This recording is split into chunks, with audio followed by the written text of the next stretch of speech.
บรรยากาศดีเหรอวะสบายดียามเช้าพี่น้องทั้ง FC ทั้งไทยทั้งลาวยินดีต้อนรับสู่ช่องอาตือ Channel เด้อมื้อนี้เฮาสิมาร้องเพลงเนาะพี่น้องเป็นยังไงชื่อเพลงมาแล้ว เป็นยังบุกคงไปก่อน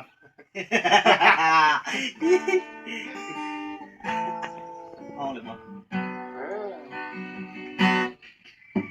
เหลือใจที่อายไว้ใจน้องนางทุ่มเทให้น้องทุกอย่างหวังสร้างหักเขาหันดี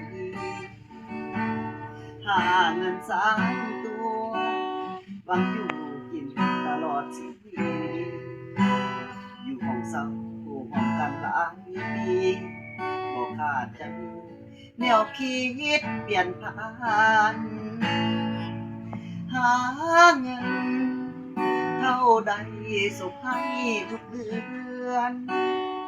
ความรักเท่าเดิมขาดเคลื่อนสะเทือนหัวอกสถาน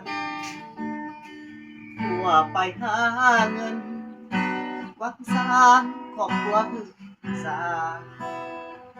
บอกคิดว่าเมียอยู่บ้านจะประหารด้วยการที่สุด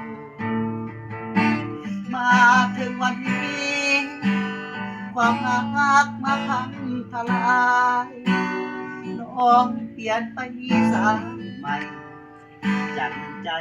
เป็นสองยอดสูงได้ยินข่าวทุกเรื่องราวก็อยากหับผู้หญิงหลายใจหลายสู้ดังวันทองอยู่ในนิยายเหลื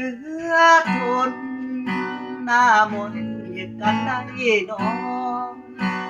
ความอดทนเกินคำว่าพอหมดแล้วละพ่อบ่เหลือเยื่อใยได้เห็นค่าตาอุลาอายแทบบ่ไหวเคยเป็นดังยอดดวงใจวันนี้เปลี่ยนไปเป็นของคนอื่น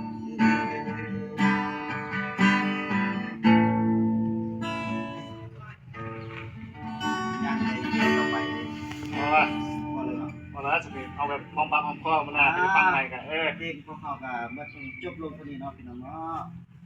ขอขอบใจเด้อ เฮ้ยมาลาซ้อมใหม่ก่อน